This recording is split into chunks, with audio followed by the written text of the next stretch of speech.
RosterWatch Nation, welcome back to the epic RosterWatch Dynasty Show. I am Cody Carpentier, joined as always by the Trash Man. And today we're going to be talking you through a Dynasty startup mock draft. What better season than now to draft your way through a Dynasty startup, get dialed in what feels like a little bit of a lull period, but if you're a true Dynasty degenerate, the Combine's next week, Pro Days are upcoming, and of course the NFL Draft. So lots of rookie conversation. We may even draft a rookie or two. Trash Man, how you doing? Can't complain. Ready to rock. All right, if you're ready to rock, let's pop this thing up on the screen. I'll take down this cockamamie overlay, and we'll get the draft. And what we're going to do today, I'm cool. We haven't really talked about exactly how we're going to do this, but one quarterback PPR, is that cool? Yeah. One quarterback PPR. If you guys want our Dynasty rankings, you go over to rosterwatch.com. You can become a pro or a premium member today, and you get that Dynasty top 250. But for today, we're going to talk through, again, both of our rankings go into the top 250. We don't see eye to eye on everything. So that's why I think it's good to do a mock here. We're going to try and make this be 12 separate teams, but it's going to be hard for me, Trash Man, to draft a guy at 1 or 3 and 5 and not full-blown act like this is all one team. But hey, it's going to be fun here. Trashman, I do want to give you the 101, though. So let's get underway. One quarterback. We're going to do 2 rounds. We'll do PPR, startup, mock draft. All right. With the first pick, got to go with the soon-to-be richest wide receiver. The richest contracted wide receiver in the history of the NFL. I'm going with Jamar Chase here. So this week we got note that T. Higgins is likely to be back. What's that? Franchise.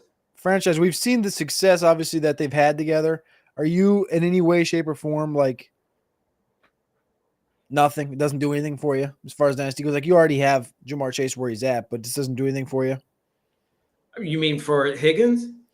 For the Chase shares, Higgins is obviously still going to be there. Does this do anything to the Jamar Chase thought process? Had Higgins departed, would that only further justify you having Jamar Chase 101, or with Higgins staying there, does that make you waver at all? No, why would it? It hasn't made me waver in the past with him there. I think in some ways it's good for Chase to have Higgins on the other side of the field. Take some attention away from him. We've seen it work. It's a tried and true formula.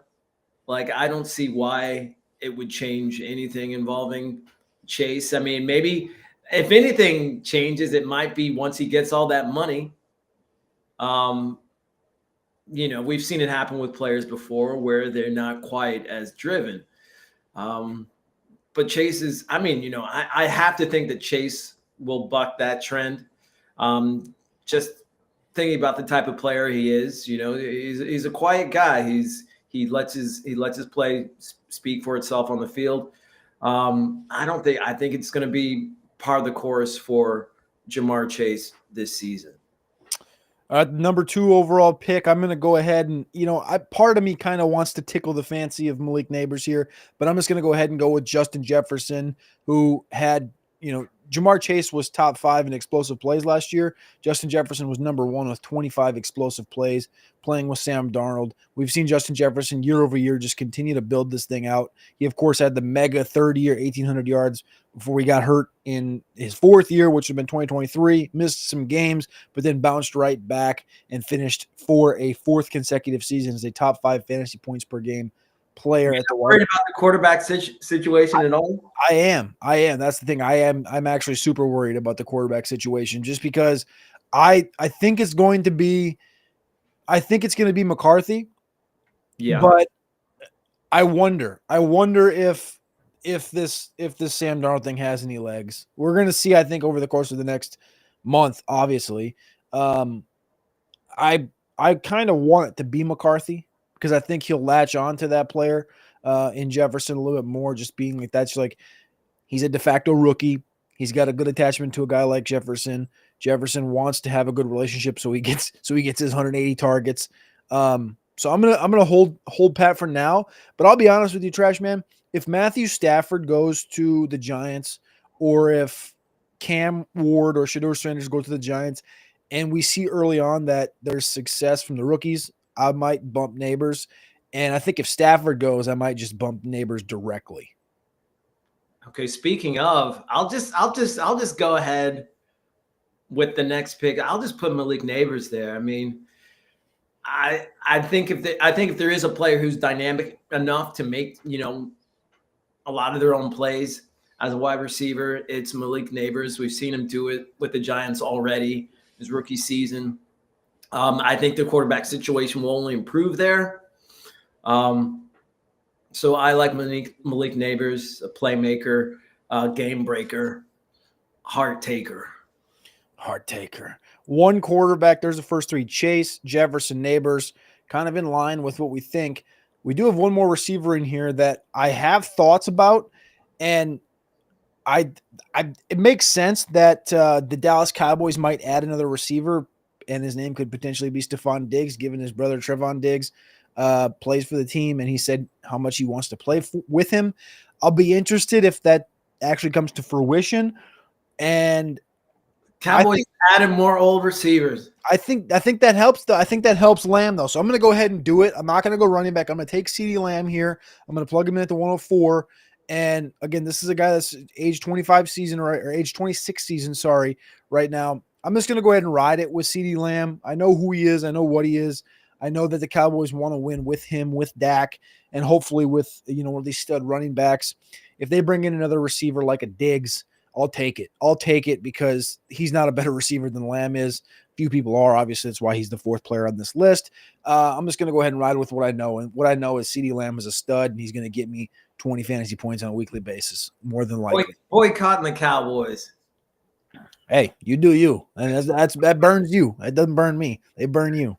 Well, actually, at this point, considering we're just in the first round, there won't be another Cowboy. Actually, probably for a while if we were actually. I don't think it's going to be. I could take Rico Dowdle in the third round. With the fifth pick, it's got to be my boy Jahmyr Gibbs. Yeah, arguably the most dynamic back. I know Alex loves Bijan in Atlanta, but Gibbs just keeps on producing with another really good running back in the backfield as well. I mean, I don't think pound for pound there's a more dynamic young running back in the league right now. There might be some entering the league this season. But I guess you could argue Saquon Barkley, but Jahmyr Gibbs for my money. Hard to argue with it. We made this move in the Dynasty rankings, or I should say you made the move. I'm still kind of being a coward, and I have Bijan one spot ahead of him. But overall, we do have Jahmyr Gibbs just a tick ahead of Bijan Robinson in the big Dynasty rankings.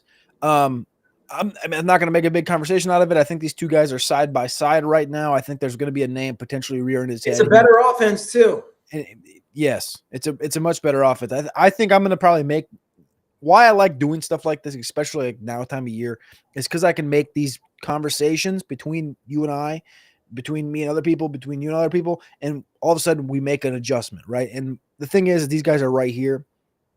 I think the process is to go with the Gibbs side of things, especially when there's incompetence on the other side, which is, I would say, the Atlanta Falcons a little bit incompetence. But I'm going to go with Bijan here because I do love incompetence. No, I'm just kidding. I'm going to go Bijan here because I love the talent of Bijan Robinson. I think Michael Penix is a guy that's going to help this offense continue to build, continue to get better. They, of course, love themselves some Drake London. Kyle Pitts is there still. And, of course, Bijan Robinson, who continues to just take over the backfield. And when you're building a dynasty, I mean, you're looking at taking it over. What's that? Is he taking it over? Taking what over? The backfield? The backfield. I mean, dude, he had almost like 1,500 yards last year and 300 carries. Like, I mean, Tyler Algier is. Listen. He's there. I love me some Tyler Algier, but like, It's just the sake of the argument. Is he really taking over that backfield from Algier?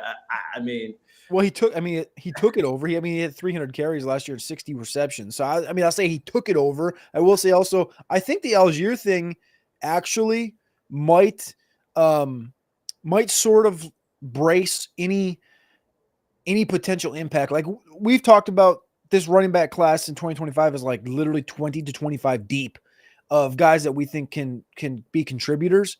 I think having Algier on that roster with Bijan, he's got one more year under contract. It kind of protects him. All right. Right? I don't know. Does Tyler Algier protect Bijan from getting a rookie in the first 4 rounds more than David Montgomery protects Gibbs from getting a rookie in the first 4 rounds? Perhaps. I think so. If I'm the Lions, I might draft a I don't know.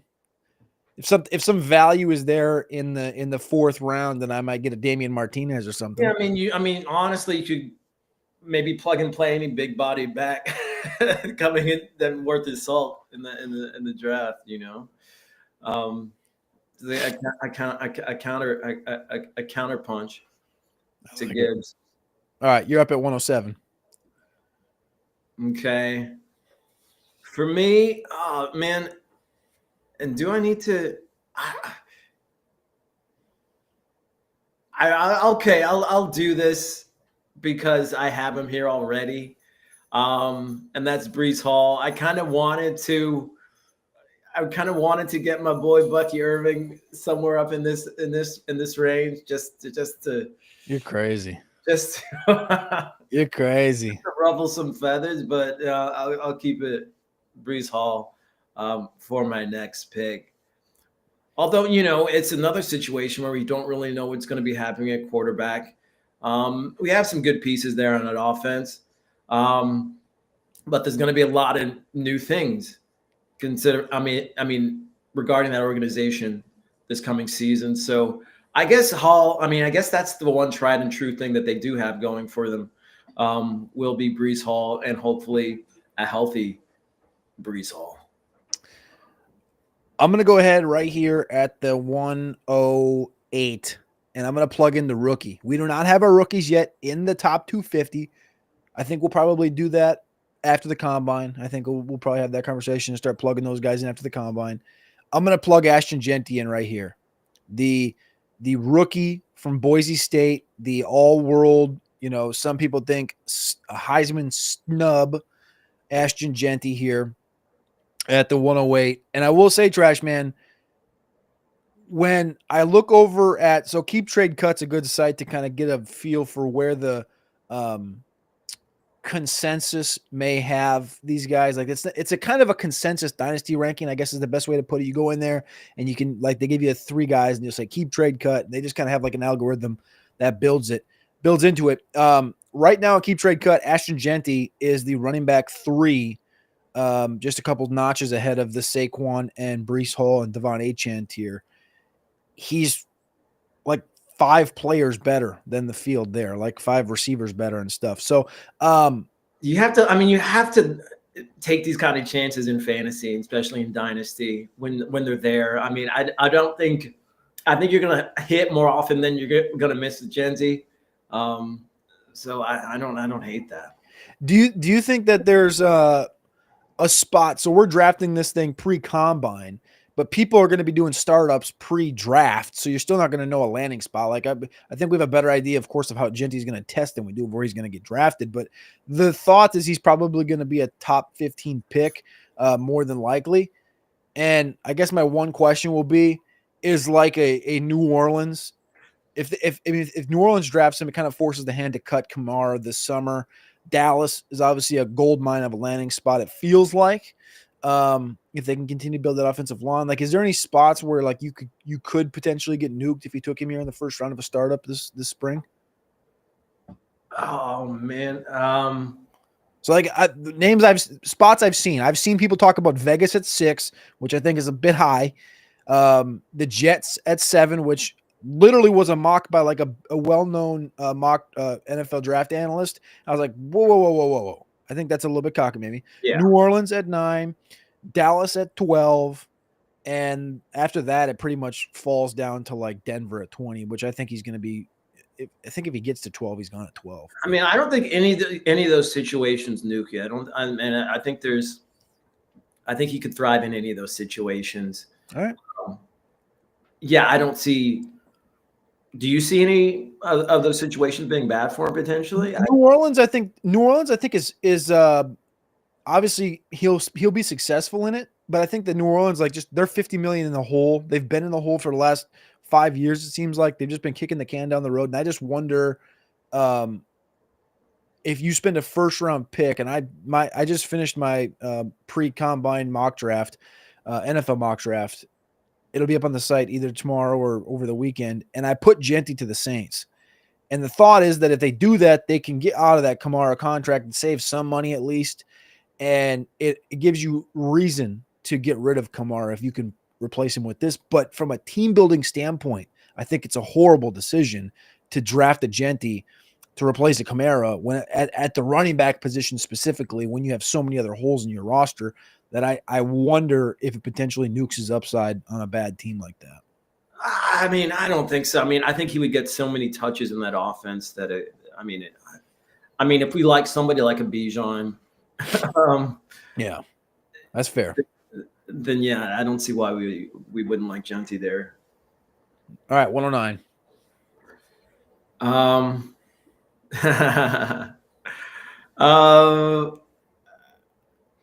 Okay, I'll go ahead and I'll put my boy Jaden Daniels. I got to do it. I think we should put a quarterback in here, and I think if there's a quarterback to put in here, I think it's Jaden Daniels. I mean, just one of the most, if not the most efficient seasons for a rookie quarterback in history.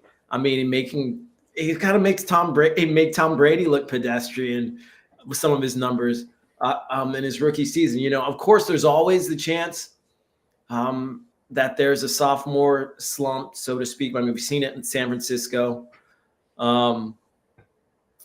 But I think Daniels continues to thrive in that offense. I think they continue to put pieces around him to help him thrive. I mean, he did this with, a kind of a plug and play receiving core. Yeah. Outside of Terry. And so, like, I think they find him another receiver. I think maybe they get some more running back help too. I mean, I think maybe they get some more tight end help too. I mean, they could bolster that position. So I think Jaden Daniels is going to get better. And not better, but just maybe more productive from a fantasy standpoint. And he's so young and he's so poised already. It looks like he's a 10-year veteran. Just so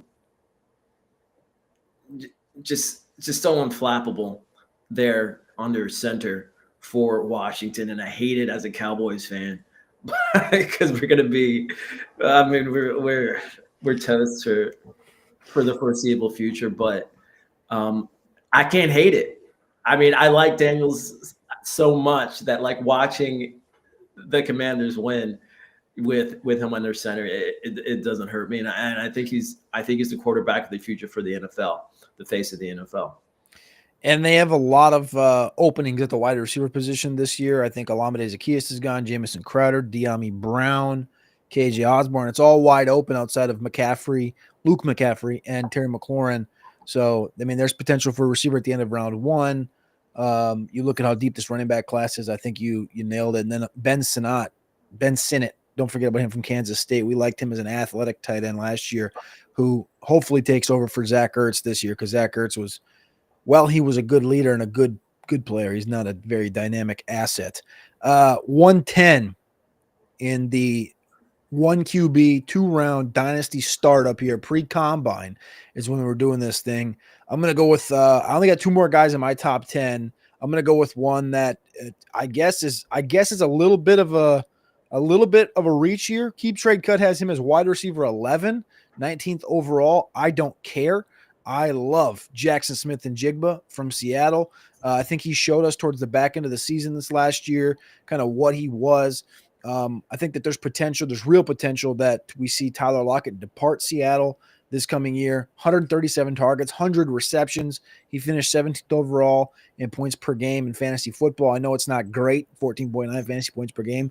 Only had 6 touchdowns, but I do think there's continued room for growth for Jackson Smith and Jigba, like we saw at Ohio State, where he's got 230 targets in 2 seasons now to kind of continue to build on that resume. We've seen him have mega games, whether it was against New England, 117 yards, 180 against the Rams. He's had these mega games, and I think they can continue coming down for us in fantasy football. So I'm going to go Jackson Smith and Jigba. I don't feel great about it, but I do like my long-term projection here with Jackson Smith and Jigba. Okay. Yeah, you and Alex do love Jackson Smith and Jigba. Hey, you did too at one point. I think you comped into Amon-Ra St. Brown at one point. I did. I mean, I think for me, what I didn't love about him coming into the league was the situation he's in, and it played out that way. Yep. Initially. But yeah, I did think he's a good player. Another player where I think is good, and I just got to get him in. And I know I'm maybe going to get roasted for this, but it's Bucky Irving of the Tampa Bay Buccaneers as the starting as the 2-punch of the 1-2 punch for the Buccaneers. Next to Rachaad White, over 1,100 yards, 8 touchdowns his rookie season. It's just his dynamic playmaking. It's just so evident there on field.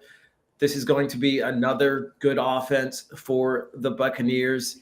And just like I was saying, over 1,100 yards, 8 touchdowns in his rookie season, starting as the number 2 back for the Buccaneers. So, coming into the next season, him being arguably the 1A to Rachaad White's 1B, I think he gets more opportunity. People say he's small, maybe he doesn't, but he's got another back to trade off some of those touches with. So I don't see Bucky Irving taking a step back this season. I see him taking a step forward, and he's shown himself to be one of the best backs in the NFL. I'm not going to comment on it. We've talked about the Bucky Irving thing on a number of other shows. I think it's pretty clear he's kind of taken this roll over from Rachaad White. I think he had 1,600 all-purpose yards this past year. You have him obviously a little bit higher than I do in the overall rankings. I still got him as a top 40 player. You got him as a top 10 player. Keep track. Top 10 back last season. He was. And you know what? I think keep trade cut may be a good splitter here. So overall in our top 250, because you have him at 8 and I have him at 35, he's about 21.5 in our overall dynasty rankings. Keep trade cut, 28. But running back 7. So it's again, I love the take. I love the bullishness on Bucky here. I love it because this offense continues to score points, whether it's Dave Canales, whether it's Liam Cohen. They still have Baker Mayfield. They're still going to have Godwin back this year, Mike Evans, Jalen McMillan. They still have a potent offense with a great offensive line. So I can't get mad at this thing after I just took Jackson Smith and Jigba, who isn't exactly the alpha in his own offense. So there it is, Bucky Irving. And number 12, I mean, it's non-tight end premium. It's just single PPR. But here's the thing, Trash Man. I'm going to go ahead and do the thing here with Brock Bowers. I'm going to put the tight end on the board.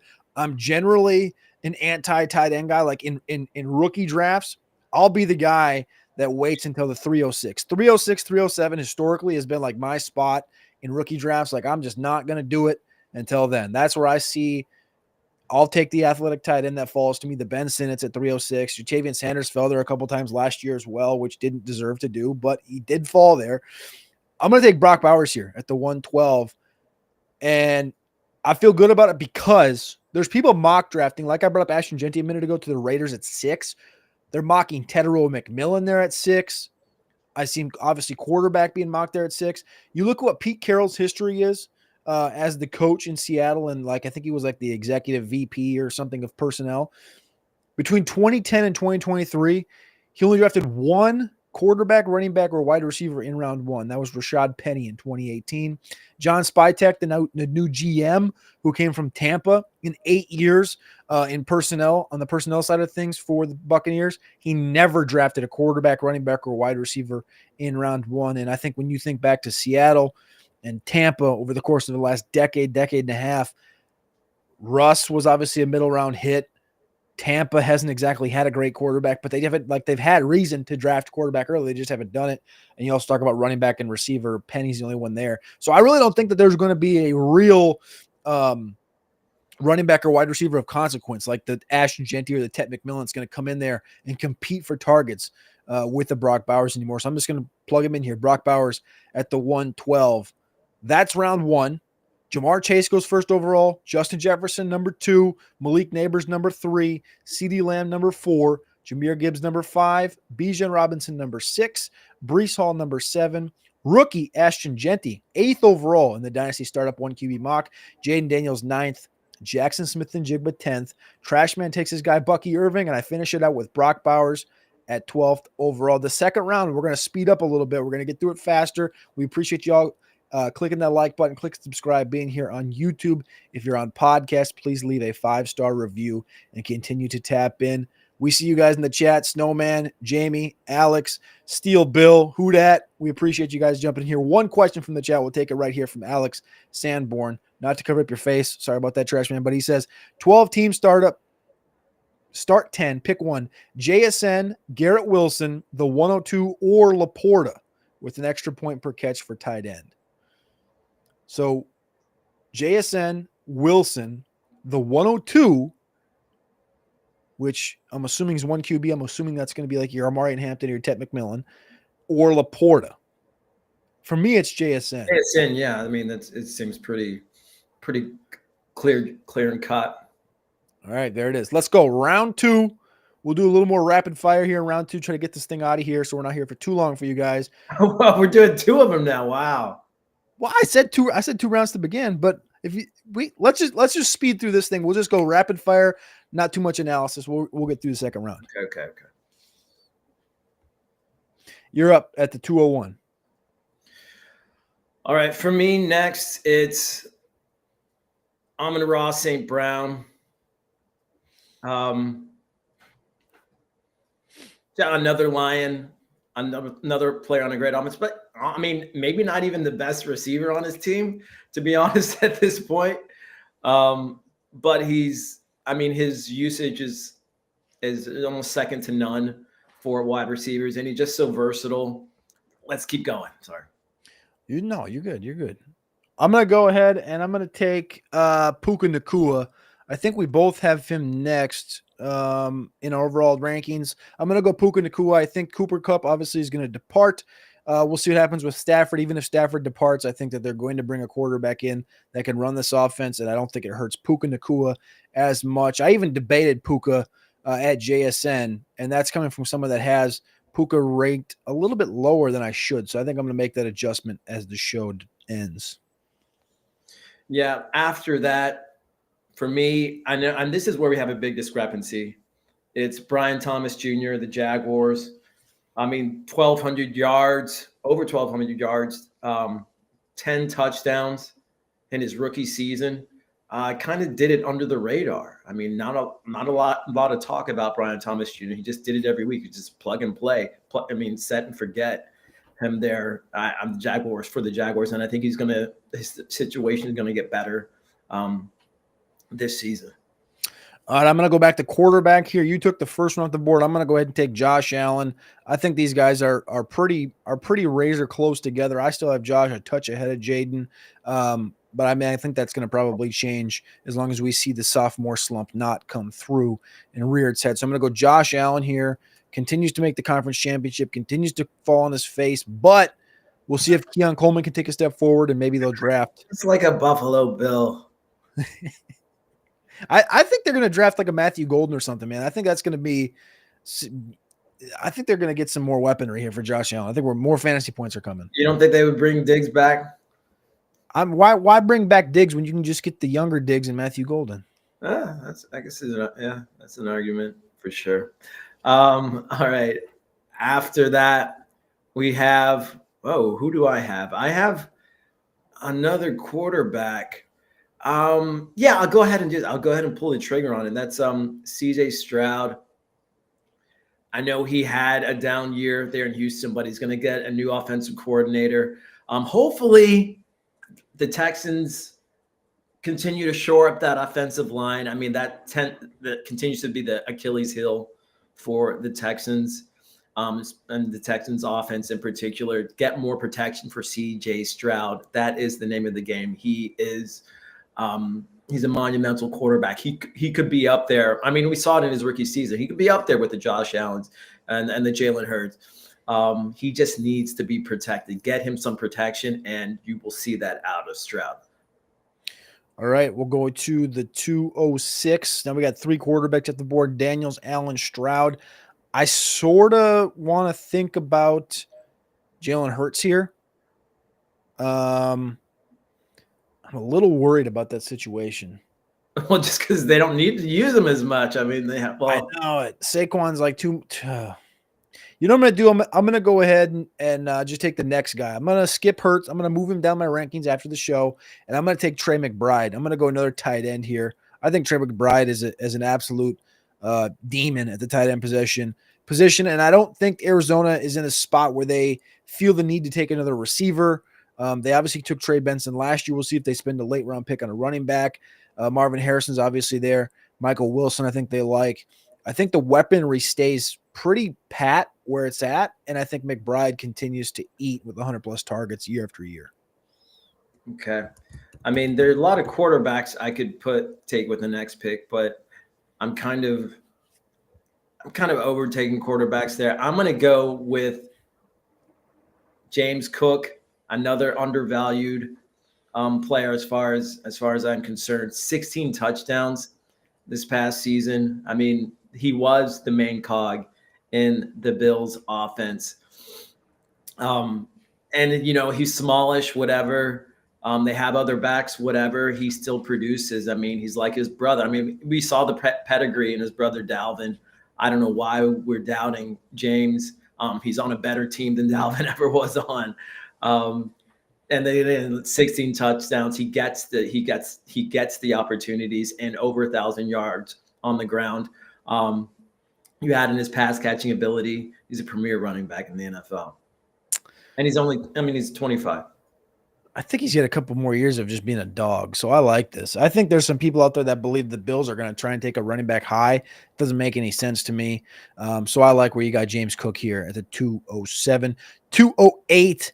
I'm going to stick at the running back position, and I'm going to go Devon Achane. I think Achane is kind of, we talked about the Bijan Robinson Algier thing earlier. I think he's a little, what's the word I'm looking for?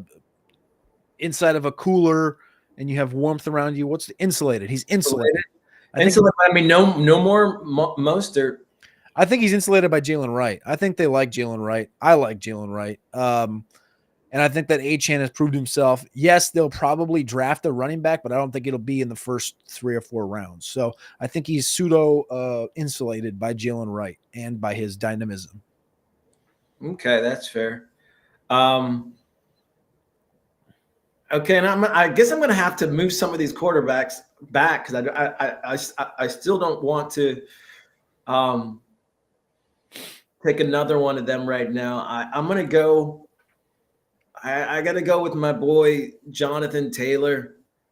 I was thinking about that. Was my next pick, man. Yeah, I mean, still young. I mean, for a running back, he's middle aged, I guess, but compared to a lot of other skill players in the NFL, he's still young, still got a lot of gas in the tank. That quarterback situation there in Indianapolis, it kind of worries me. A lot could go wrong, or continue to go wrong, rather. We hope that Anthony Richardson takes a step forward. I'm rooting for the guy, and we know the talent is there. We just haven't seen him put it together for a full season. But JT still the dog in that offense, and he's still relatively young. My next pick, Jonathan Taylor. All right, I'm going to go rookie here. I'm not going to take Tet McMillan. I'm going to take Omarion Hampton, running back, North Carolina. I think Omarion Hampton potentially gets first-round draft capital here in April. He had back-to-back 1,500-yard seasons in the ACC with 15 touchdowns in each season. Only 4 players have ever done that. Shout out to Theo Greminger for this stat. Lamar Jackson, Dalvin Cook, Travis Etienne, and Omarion Hampton. Those 4 players are the only ones with 1,500 yards and 15 touchdowns in back-to-back seasons in the ACC. Do you think that if Dallas misses on Genty, that Hampton would even be in the conversation? At 12? Gosh, that would be just gnarly. That would be just too sick. I think it's debatable. I think that I think Travion Henderson is high on a lot of people's boards at running back 2 in this draft in the NFL circles. I know Omarion Hampton is at least up there in the 2 and 3 conversation. I don't know if he would. I don't know if anybody. I mean, it's all team dependent. Dallas, it would depend. I think they might. They might. They have to be in the right mood. The right players have to be off the board. They'd have to, like, I would say the D tackles would have to be gone, like Walter Nolan and Mason Graham. Kenneth Grant would have to be gone. Genty would have to be gone. And then probably Kelvin Banks would have to be gone. And then they could probably do it. It would have to be so pure, though, for it to happen. Gosh, that would be sick. That would be really sick. Okay.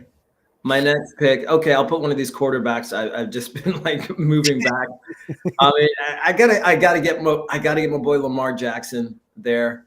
28, which I guess for a quarterback is young these days. I mean, in the grand scheme of things, depends on the play style, right? I don't know. Is Lamar going to play till he's 40? I think he could. I mean, he becomes more and more of a pocket passer. I would love to see gray beard Lamar Jackson. I don't know if you can grow a beard, like a full one. It'd kind of be spotty, but mine's kind of spotty too. It's hard sometimes. But yeah, Lamar Jackson there. I mean, he's just, again, like Daniels, he's just one of these players who's just kind of unflappable. There under center, doesn't get too worked up, just produces. He kind of had his heart taken in the playoffs this year. I mean, if not for bad drops from Mark Andrews, one in particular, I mean, we could be talking about the Ravens being in the Super Bowl. So I feel like Lamar Jackson, his ability, I mean, he's like Daniels, but more mobile.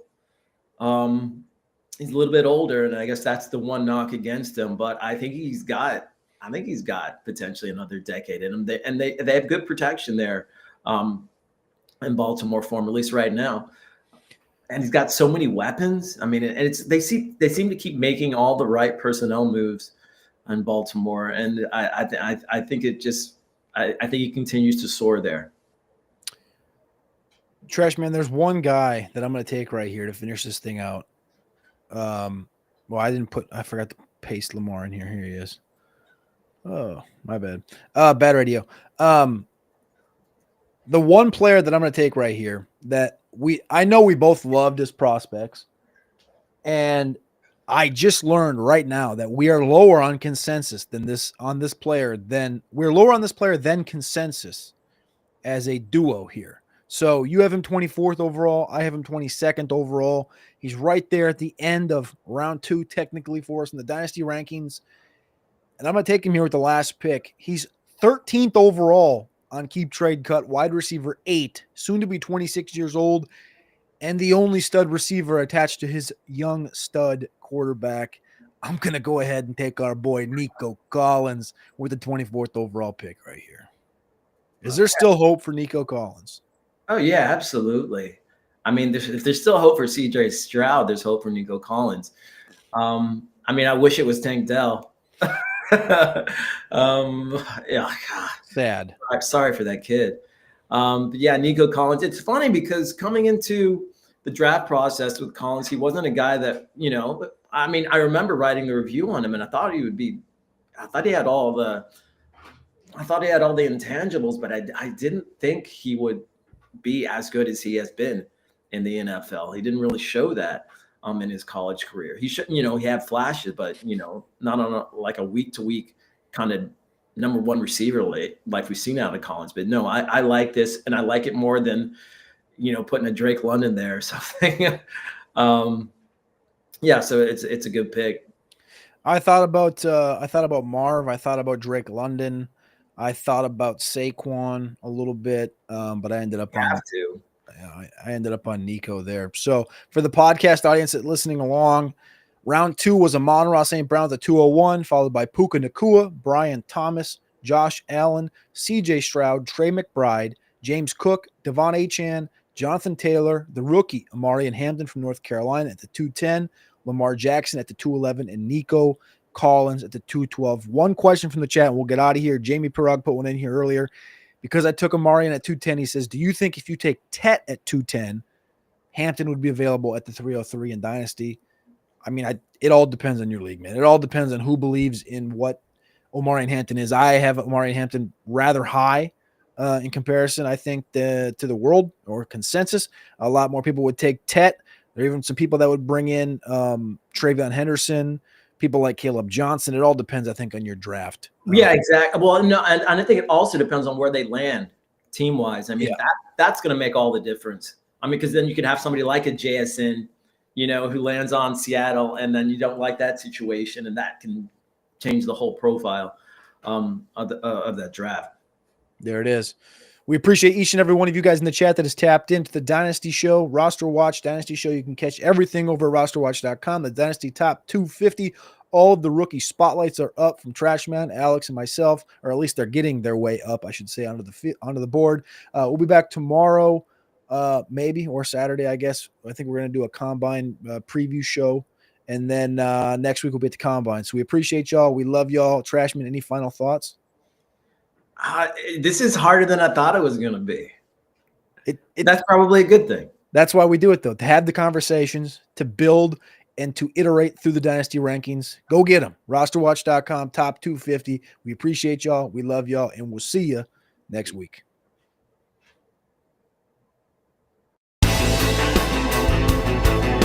This is Anthony Richardson, and you're listening to Roster Watch. This is AJ Brown, and you're listening to Roster Watch. This is